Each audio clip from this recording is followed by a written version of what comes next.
La version... Qu'est-ce que... La version... Eh mince.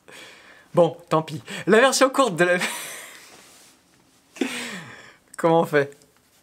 La version courte de la vidéo d'aujourd'hui, c'est que j'avais pas un, mais deux sujets prévus pour cette semaine. Et au final, on va traiter ni l'un ni l'autre. Et oui, parce que l'actualité l'a emporté. Attends, je te vois arriver. On va pas parler de l'actualité que tu crois. Oui, on va parler d'une nouvelle roue. Mais d'une nouvelle roue qui, a priori, sera jamais commercialisée. L'actualité, c'est qu'un monsieur, un Espagnol, Javier Recio, pour pas le nommer, a créé sa propre roue pour répondre à un besoin qu'il avait. Et je me suis dit que c'est un sujet que j'avais vraiment envie de partager. Alors hop hop, je l'ai contacté, on a pas mal discuté à grand renfort de Google Traduction et de grands regrets de pas avoir été plus attentif aux cours d'espagnol au lycée. Tu te souviens de l'époque où dans cet atelier-là, sur cette chaîne, eh ben régulièrement on parlait de création? Ça fait un bail, et c'est avec une grande joie que je me replonge dans ce sujet. Et en partageant cette vidéo avec toi, je me dis... On sait jamais que ça pourrait t'inspirer. Et alors cette semaine, on va parler d'un projet bourré d'envie, bourré d'idées, bourré d'ingénierie. Un projet qui nous dit qu'en Europe aussi, on a des choses à proposer. Et aussi, en général, quand je te parle de roue, j'aime bien la voir là, à mes côtés, pour te la montrer. Mais là, bah on parle d'une roue spéciale, d'un modèle unique. Et aussi... Tu le sais, c'est très rare que je publie des images qui sont pas les miennes. Mais là, Javier a été assez cool pour me filer toutes les images que Robert Assé, je pense qu'on dit Assé, a faites pour pouvoir te les montrer. Et je le remercie. Une dernière chose aussi avant de se lancer. En préparant cette vidéo, ça m'a encore un peu plus forcé à l'humilité. Parce que forcément, ça paraît simple quand c'est bien fait, mais c'est pas si facile que ça quand on regarde de plus près. Alors pour la version plus longue et plus détaillée de la vidéo, reste avec moi et c'est parti.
Salut à toi! Alors en ce moment, moi, de mon côté, je travaille...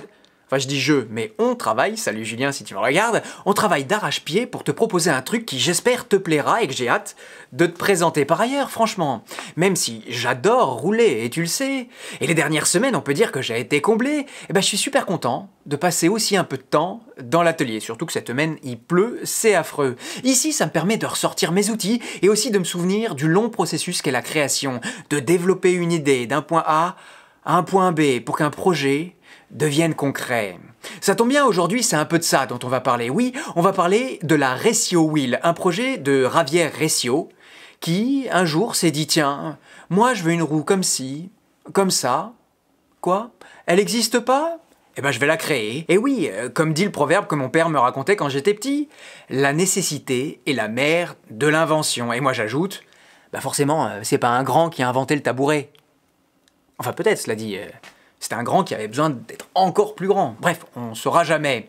Tu sais, il y a aussi l'impression qu'il y a plein de belles aventures industrielles qui ont commencé comme ça.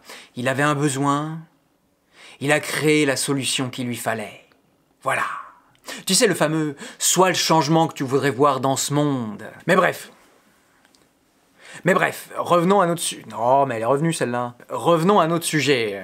Aujourd'hui, sur le marché de la roue électrique, on peut dire sans vraiment se tromper que le marché se réduit à 4 grands fabricants. Oui, les 4 qu'on connaît. Et ils ont chacun leur philosophie. C'est bien, mais parfois, même dans ces 4 fabricants-là, un wheeler se reconnaît pas. Qui a jamais rêvé d'avoir la roue parfaite pour soi? Tiens, toi, la roue parfaite pour toi, c'est quoi?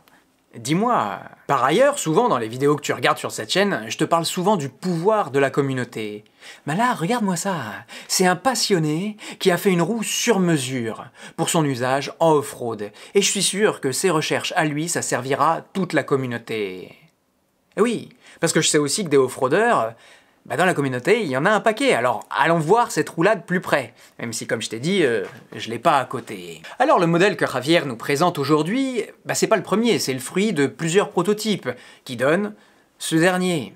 Oui, dans le processus créatif, on fait un premier modèle, des essais, et puis on s'aperçoit que c'est pas parfait, alors on fait des ajustements, et des ajustements.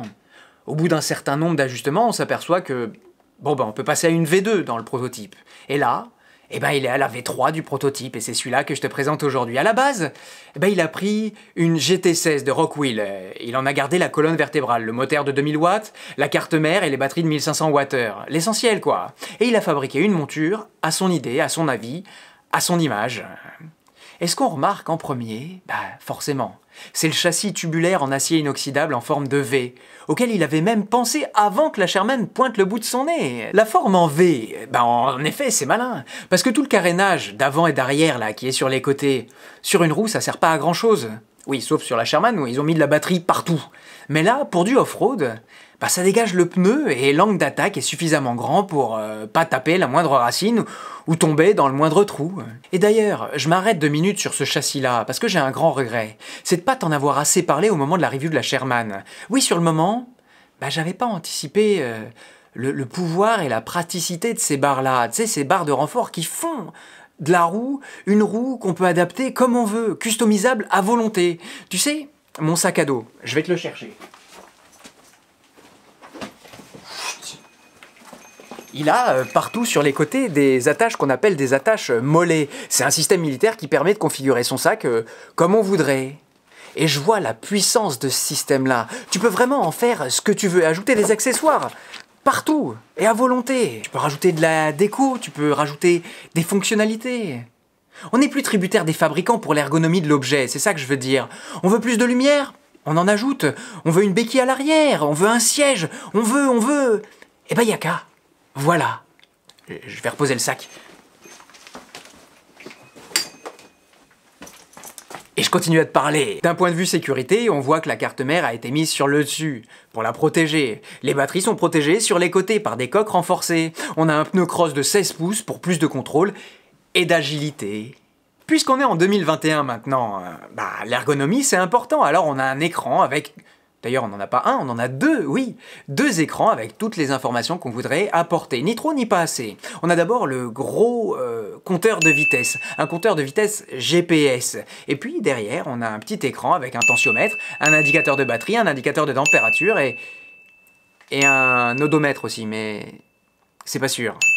Moi j'adore le côté rétro du compteur de vitesse, et celui du phare avant aussi d'ailleurs. Ah oui, et une super option aussi, par sa modularité, il a fabriqué une enceinte Bluetooth qu'on peut clipser à l'arrière, et à laquelle il a intégré un phare.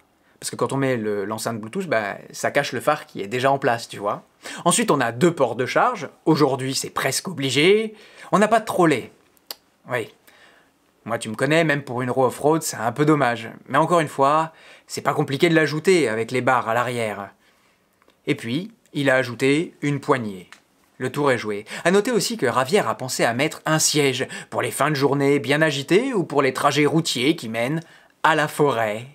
À noter qu'en France, les EDPM doivent pas avoir de selle. Mais bon, là-dessus, j'ai l'impression que c'est pas vraiment une selle, on est à la limite. Je crois que dans la loi, il faudrait que je vérifie, il y a marqué qu'on n'a pas le droit d'avoir de selle. Il n'y a pas marqué qu'on n'a pas le droit de s'asseoir dessus. Ah! À vérifier. Ah, et une autre super option encore pour une roue off-road. Je fais une parenthèse. Tu sais, quand j'apprenais à écrire des scénarios, il y avait une règle. Il fallait au départ choisir son style. Et après, ça aidait à prendre des choix à chaque fois qu'il fallait. Ici, il a voulu une roue off-road. Et donc, les choix après se sont imposés. Il fallait que ce soit solide et qu'on puisse facilement la démonter. Clic-clac, il y a 2 vis de chaque côté, un plug à débrancher et le tour est joué. Le parti pris, on le reconnaît aussi au niveau des pédales. Et oui, plutôt que du grip, qui, avec la boue, la terre, serait devenu lisse, il a mis des pédales en nid d'abeille écloutées. Tu vois ? C'est la roue personnalisée. Et la personnalisation d'une roue, on va sûrement très bientôt en reparler parce que j'ai l'impression que ça y est, nos roues vont vraiment pouvoir porter notre personnalité. On a des petites options à droite, à gauche, je t'ai parlé des pads, enfin pas encore complètement, je prépare une vidéo sur le sujet, mais on parlera des pédales, on parlera de tout un tas de sujets. Mais pour aujourd'hui, je crois qu'on peut dire bravo Javier. Une roue qu'on aimerait bien avoir sous les pieds pour la tester, mais entre un prototype de la sorte et un modèle de production, il y a des années de développement évidemment.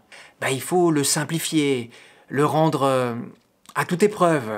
Il y a des contraintes techniques, pratiques, ergonomiques et esthétiques. Moi je trouve qu'avec ce projet, on va encore un peu plus loin dans notre beau monde de la roue électrique. Comme dans le monde automobile, on a des citadines, on a des rouleuses, on a des petites, on a des grosses. Et là, Javier, il vient de créer la catégorie 4x4. Ce que Kingsong aurait pu faire, ou dû faire, avec sa S18. Mais il a un peu passé à côté. Et cette création-là, moi, je la trouve super sympa, alors je voulais la partager avec toi. Alors, ce que me fait dire cette analyse de ce projet, c'est que Javier, dans son garage, il a été capable d'avoir des super idées. Et même, si je sais que de la création à la fabrication, le process doit se débarrasser de beaucoup de choses pour la simplifier, je trouve que ce projet-là met la pression aux fabricants pour aller encore un peu de l'avant. Mais encore une fois, ça me rappelle, surtout, le respect qu'il faut avoir pour les gens qui inventent et mettent nos engins sous nos pieds. Oui, c'est vrai, on se bat gentiment toute l'année, mais le moment venu, je crois qu'il n'y a qu'une seule chose à faire. C'est mettre un chapeau. Merci. Oui, on est sur une chaîne de mobilité, alors on met pas un chapeau, on met un casque. Alors on met un casque sur la tête, qui fera office de chapeau, pour pouvoir le retirer. Merci mesdames, merci messieurs pour ce que vous faites. Allez, maintenant cette vidéo est terminée, maintenant c'est à toi de jouer. Tu peux la liker, la partager pour la faire exister sur les réseaux. Tu peux aussi penser à t'abonner si ce que je fais te plaît. Et entre nous, je serai toi, j'irai voir du côté de chez Javier. Je te mets le lien dans la description pour lui dire bonjour de ma part et le féliciter. Allez. Post-scriptum. Alors cette semaine, j'avais pas vraiment de post-scriptum à proprement parler. J'ai félicité Javier, son projet m'a enthousiasmé, surtout dans l'idée, dans le concept, dans le projet, dans le désir d'aller de l'avant, de se projeter, de faire quelque chose de ses 10 doigts, quoi. Mais évidemment, je brûle de te parler du V12 drama qui est en train de se dérouler. Mais je crois qu'il n'y a pas vraiment de temps ni d'énergie à perdre à ce sujet. Les hommes ne sont que des hommes, et personne n'est parfait. Tout le monde a ses raisons. Enfin, disons qu'il y en a qui ont moins de raisons, et qui sont moins parfaits, ou qui ont plus de raisons de l'être. Bon, bref. Allez, j'ai vraiment hâte, et ça pour le coup ça me tient à cœur, j'ai vraiment hâte de te parler de ce support de roue qu'on est en train de te concocter. Oui, mais ce sera pour une prochaine vidéo, tu vois, quand on sera prêt. Alors, je prends la balle au bon, oui, tu vois, c'était pas préparé, mais quand même. Je suis donc en train de réfléchir. On est donc en train de réfléchir à un super support de roue, enfin... En tout cas, nous, il nous plaît, et on essaye de faire en sorte qu'il puisse te plaire à toi aussi. Et je vois le bazar que c'est d'avoir des idées, de les tester, de les éprouver. Je vois le temps et l'énergie que ça prend de penser, d'imaginer, de faire des recherches, de faire des essais, de voir où est-ce que ça va casser, d'essayer d'anticiper. Et je vois que c'est parfois compliqué. Et imagine maintenant, si je parle à quelqu'un de ce projet-là, que ce quelqu'un est super pressé, qu'est-ce que ça va faire ? Je vais devoir soit moi me précipiter, ou alors lui il va s'impatienter. Et au lieu de me laisser me concentrer sur mon sujet, je vais devoir, moi, au lieu de faire tous ces essais, ces tests, le gérer lui et ses excentricités. Et ça va m'éloigner de ce sur quoi je suis vraiment concentré à 80% du temps. Je trouve que c'est des pertes et des énergies mauvaises. Et InMotion, les pauvres, là, j'aimerais pas être à leur place. Oui, t'as vu le parallèle, évidemment. Depuis le début, ils ont voulu faire les choses bien. Ah, mais je me mets à parler du... Quand même. Ils ont voulu faire les choses bien. Ils ont pris des youtubeurs qui croyaient intéressants pour partager des idées. On a joué le jeu, on leur a donné des idées, tout ça, et eux, j'imagine, hein, on sait pas, tu sais, c'est quand même loin tout ça, il y a quelques milliers de kilomètres entre l'Europe, les États-Unis et la Chine, mais ils essayent d'améliorer leur truc, comme nous, on est en train d'essayer d'améliorer notre truc. Si je te proposais, tu me dirais « Ah, il faut peut-être mettre un truc là, et alors je me dirais « Attends, bouge pas, je vais essayer, je reviens à toi. » Et si pendant que je reviens à toi, je vais chercher, tu fais des trucs de ton côté, tu dis ouais, blablabla, tu fais du bruit autour de ça. Au final, on parle du bruit et on parle moins de l'objet. Certains diront ah, mais si on fait du bruit autour de l'objet, ça parle de l'objet. C'est pas vrai. Enfin, mon avis, c'est que c'est pas vrai. Je te dis, j'avais déjà fait une vidéo pour raconter ça, pour dire laissons ceux qui créent créer. Tu sais, il y a un truc qui dit comme ça. Ah, attends, il faut que je retrouve celle-là, bouge pas. Voilà, j'ai trouvé. Ceux qui pensent que c'est impossible sont priés de ne pas déranger ceux qui essaient. Bah tu vois, c'est un peu ça. Alors je comprends, oui, on fait des vidéos, on fait des essais, on met de l'énergie, du temps, de l'enthousiasme dans nos vidéos, et on a envie de les partager. Mais si c'est pas le moment, si on nous a demandé gentiment de les mettre dans notre poche et d'attendre, est-ce que c'est vraiment si compliqué que ça de respecter ces gens-là? Je sais pas les tenants et les aboutissants, c'est vrai. Je te raconte mon point de vue à moi. Et mon point de vue, c'est que... en vrai, j'arrive pas à comprendre. On a envie de dire, j'ai envie de te dire, c'est pour quelques clics, pour quelques abonnés, mais... Est-ce que c'est un ego surdimensionné? Est-ce que... Bref, voilà, on a trop parlé du truc, au moins c'est sorti de moi. Si t'as rien compris à tout ce que je viens de dire, tant mieux. C'est que tu te tiens éloigné de tous ces petits dramas là, sans intérêt. Oui, je le répète, le monde de la roue il est merveilleux, surtout pour aller rouler.